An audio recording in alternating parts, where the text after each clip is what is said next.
Voici votre point rapide sur la maîtrise de 80% du français avec seulement 100 mots. Eh bien, ce document détruit carrément le mythe qu'il faut s'avaler tout un dictionnaire en prouvant qu'une toute petite liste de mots du quotidien suffit largement pour communiquer. Alors premièrement, les données sont claires. 100 petits mots fondamentaux comme bonjour, être, avoir ou je couvrent en fait 80% de nos conversations de tous les jours. Ça montre bien l'erreur classique des débutants qui perdent un temps fou sur du vocabulaire hyper spécifique. Apprendre ces 100 mots, c'est vraiment comme obtenir le passe-partout d'une maison au lieu de chercher 1000 clés différentes.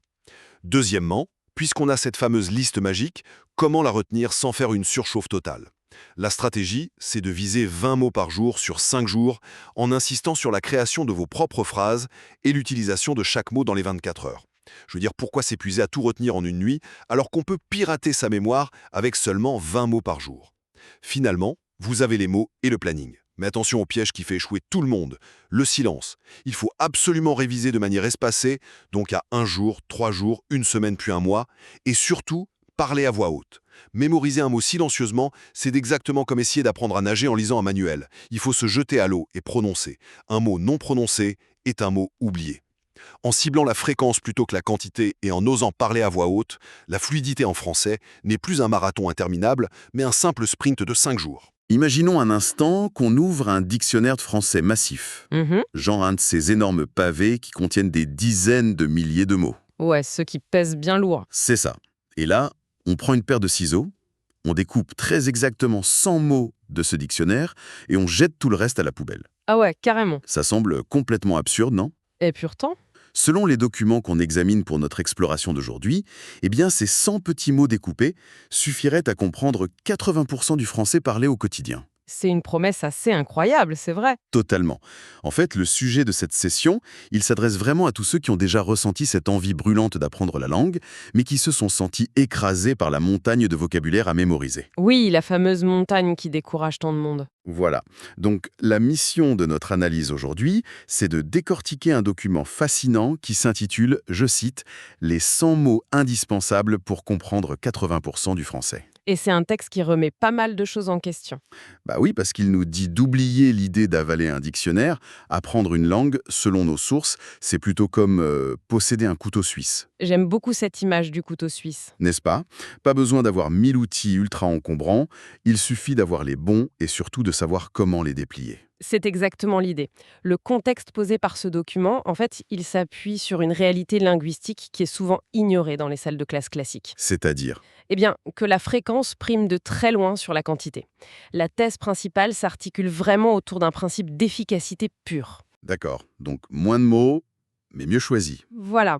En maîtrisant cette liste très restreinte mais hautement stratégique, on ouvre la porte sur ce qu'on appelle le niveau A1. Le niveau A1, c'est le niveau débutant, c'est ça, hein? C'est le niveau fondamental, oui.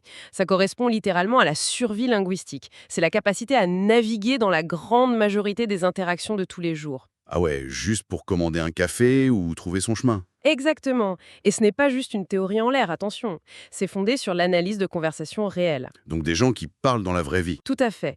Et dans ces analyses, on remarque qu'une petite poignée de mots revient en boucle, encore, et forme vraiment l'ossature de toute communication humaine. Bon, décortiquons ça parce que c'est un vrai changement de perspective. Avant même de regarder à la loupe ces fameux 100 mots, il faut qu'on s'arrête sur un paradoxe. Lequel? Pourquoi tant de gens échouent ou abandonnent après quelques semaines? C'est visiblement un problème de stratégie globale. Absolument, c'est très souvent une question d'approche. Je me fais souvent l'avocat du diable face à ce genre de méthode minimaliste, mais Allez-y, je vous écoute. n'est-ce pas justement la connaissance de mots un peu rares ou de synonymes sophistiqués qui donne l'air de maîtriser une langue? On a souvent cette impression, oui. L'approche classique, elle nous pousse souvent à mémoriser des listes thématiques entières, du genre tous les animaux du zoo ou toutes les fournitures de bureau. Ah oui, le fameux vocabulaire de la trousse et du compas. C'est ça. C'est un peu comme vouloir acheter du matériel de pâtisserie professionnel, vous voyez. Le robot batteur dernier cri, les moules en silicone hors de prix. Avant même de savoir allumer le four. Exactement.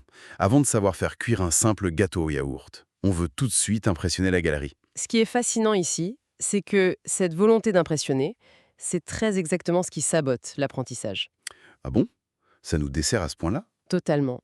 L'erreur fondamentale qui est mentionnée dans notre source, c'est cette dispersion de l'effort cognitif. On s'éparpille, en gros. Voilà, les débutants épuisent leur mémoire à retenir des mots ultra spécifiques. Prenez le mot hippopotame ou agrafeuse. Ouais, c'est pas tous les jours qu'on croise un hippopotame en allant au boulot. C'est clair, ce sont des mots qu'ils n'utiliseront peut-être pas une seule fois au cours de leur première année de pratique. C'est vrai que vu comme ça, c'est une perte de temps. Et pendant ce temps-là, ils trébuchent sur les mots de liaison basiques qui, eux, reviennent à chaque phrase. Le document insiste lourdement là-dessus.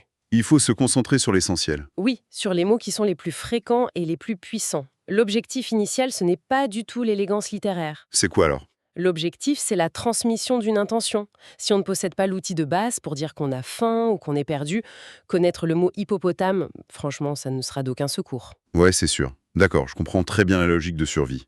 Mais alors, de quoi est composé exactement ce fameux couteau suisse? Alors, la liste est très bien structurée. Comment on passe de la théorie à la pratique? Quand on ouvre ce document, comment ces 100 mots magiques sont-ils organisés pour couvrir 80% de nos besoins? La source propose une anatomie très précise de la conversation quotidienne. Elle est divisée en catégories fonctionnelles.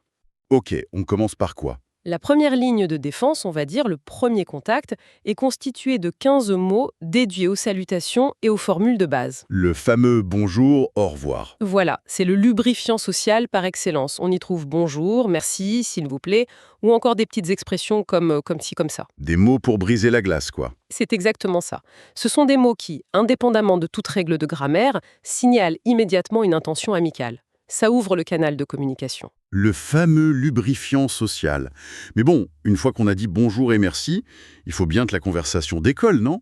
Exactement, et c'est là qu'intervient le véritable moteur de la langue. Le moteur. Oui, les 20 verbes essentiels. Le texte liste d'abord les verbes d'état, comme être et avoir, qui sont évidemment incontournables, Ça, c'est la base de la base. mais surtout, il met en avant les verbes d'action et d'intention, c'est-à-dire faire, aller, prendre, vouloir, pouvoir, devoir. Pourquoi cela précisément? Parce que ce sont ces mots qui créent la dynamique. Sans verbe, il n'y a pas d'action, on a juste une description complètement figée. Ouais, je vois. Le verbe vouloir, par exemple. À lui tout seul, il remplace des dizaines de formules de politesse super complexes quand on a besoin de quelque chose. Attendez, je dois vous arrêter là-dessus. Oui, C'est bien beau d'avoir une liste de 20 verbes à l'infinitif.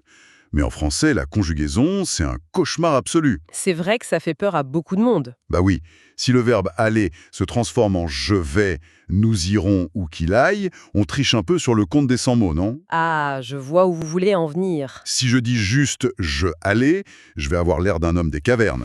C'est une excellente critique, mais la source répond implicitement à cela par la notion de pragmatisme. C'est-à-dire, Eh bien, au niveau A1, le but n'est pas de remporter un prix de grammaire ou de littérature. L'objectif, c'est d'être compris. juste faire passer le message. Exactement. Si quelqu'un dit « demain, je allais gare », la syntaxe est incorrecte, le verbe n'est pas du tout conjugué, mais le message passe à 100%. C'est pas faux, on comprend très bien. L'interlocuteur natif comprend immédiatement qu'il y a une intention de déplacement vers la gare le jour suivant.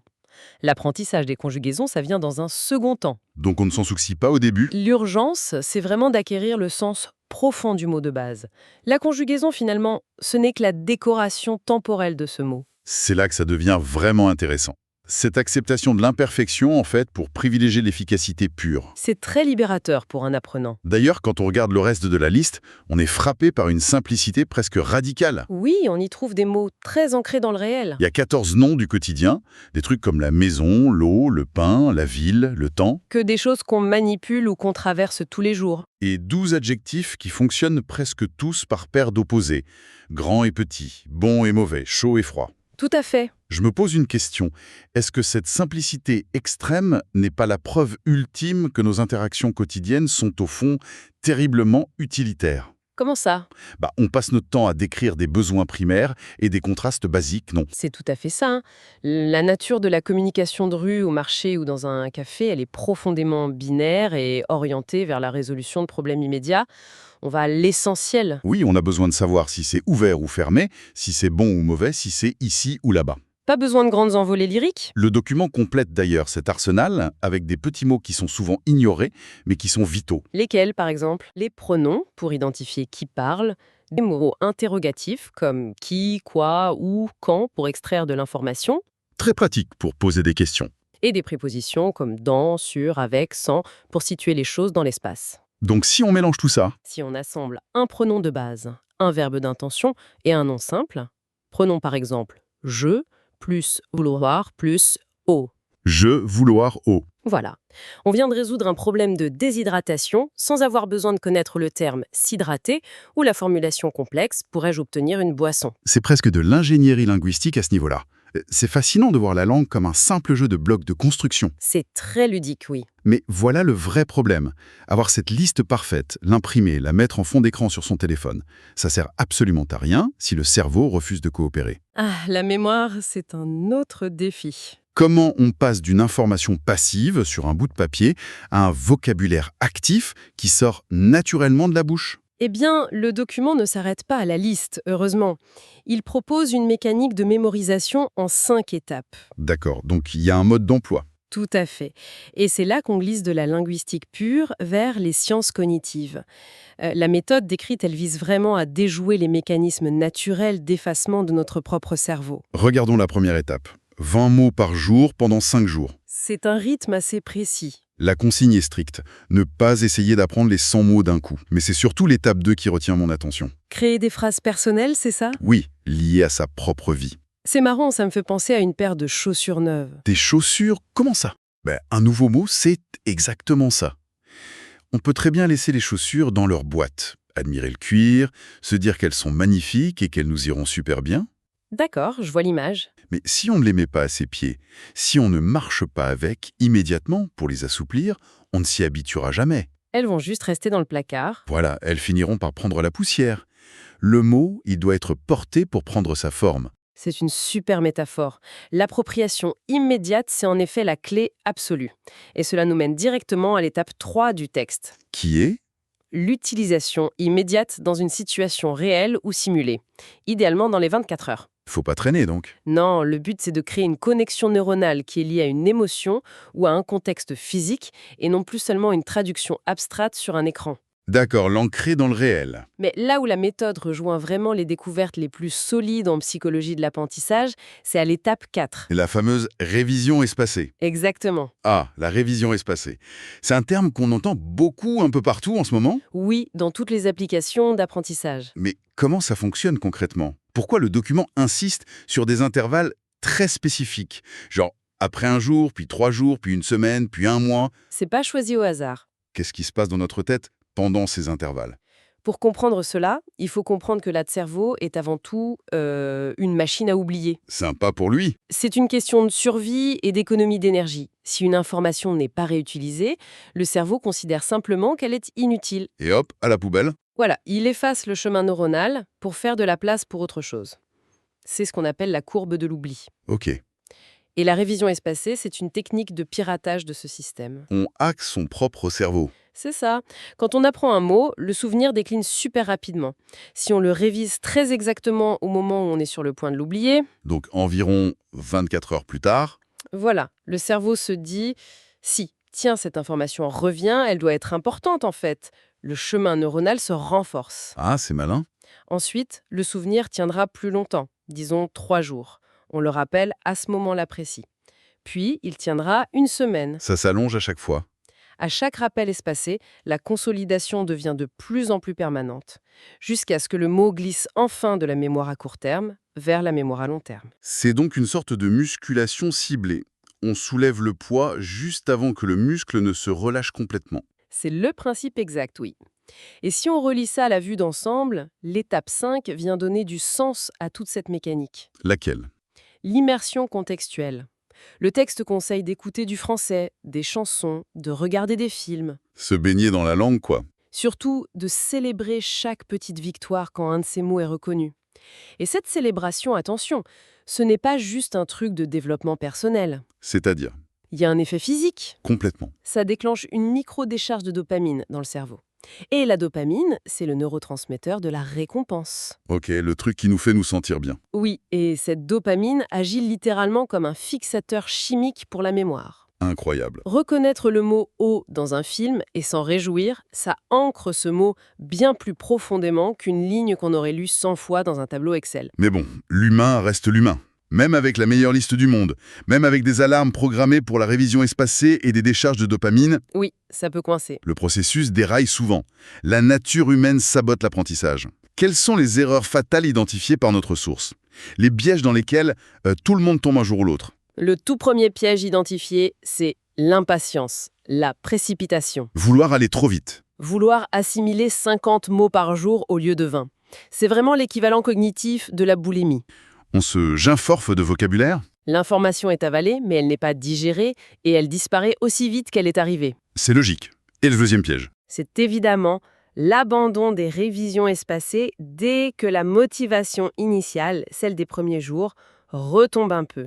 Le fameux soufflet qui retombe. Mais cela soulève une question importante concernant le troisième piège, qui lui est de nature purement émotionnelle. C'est quoi? La paralysie par la peur de l'erreur. Ah, la peur du regard des autres. La peur d'être ridicule avec son accent. Absolument. Et là, la source insiste lourdement. Les erreurs ne sont pas des échecs, elles sont le matériau même de l'apprentissage. On apprend en se trompant. Refuser de parler tant qu'on n'a pas une prononciation parfaite ou une grammaire irréprochable, c'est exactement comme refuser d'entrer dans l'eau tant qu'on ne sait pas nager. C'est une impasse logique totale. C'est absurde, oui. Il y a une phrase dans le document qui résume cette impasse de manière très frappante. Je cite, « Un mot non prononcé est un mot oublié. Parler à voix haute. » Une consigne très claire. La prononciation y est décrite non pas comme un bonus d'élocution pour faire joli, mais comme une étape fondamentale de la mémorisation. Alors, qu'est-ce que tout ça signifie? Je vous laisse m'expliquer votre théorie. Si on creuse un peu, on se rend compte que l'apprentissage d'une langue, c'est une activité profondément physique. Ce n'est pas un exercice purement intellectuel abstrait qui se passe uniquement dans le silence de notre crâne. C'est très juste, on a tendance à l'oublier. Il faut mobiliser des muscles. Il faut positionner sa langue d'une nouvelle manière, modifier l'ouverture de sa mâchoire. C'est de la biomécanique. Oui, utiliser ses cordes vocales pour produire des sons qui n'existent peut-être même pas dans sa langue maternelle, c'est de la gymnastique en fait. Tout à fait. Faire vibrer l'air de la pièce avec sa propre voix, c'est donner une réalité tangible aux mots. Tant qu'il reste coincé dans la tête, c'est juste un fantôme. Dès qu'il franchit les lèvres, bam, il existe. Cette dimension physique dont vous parlez, c'est souvent la grande oubliée des applications sur téléphone, où l'on se contente de glisser bêtement le doigt sur un écran. C'est clair. Le texte valide complètement cette idée. L'articulation vocale crée ce qu'on appelle une mémoire kinesthésique. Une mémoire du corps. Exactement. Et elle vient doubler la mémoire intellectuelle. Plus les sens sont impliqués, donc l'ouïe, la vue, le mouvement des muscles de la bouche, plus la rétention est forte. Ça fait plein de points d'ancrage. C'est pour cela que s'entraîner seul à voix haute, même devant son miroir s'il faut, est d'une efficacité redoutable.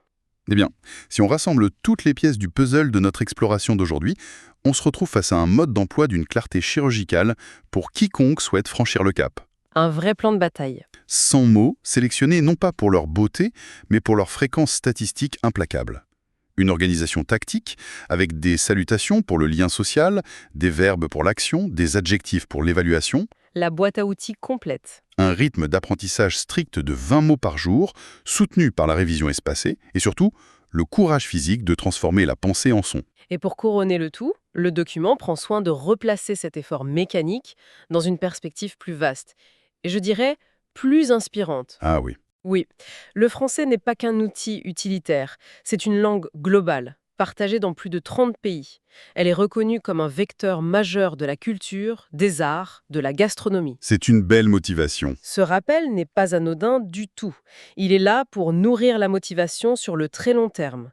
Le message final de l'auteur, c'est un appel à la bienveillance envers soi-même. Il faut être indulgent. Oui, chaque mot retenu est un triomphe sur l'oubli. Chaque phrase bricolée est un pas en avant. Et chaque tentative de communication, même très maladroite, même avec des verbes à l'infinitif, eh bien, c'est une victoire absolue.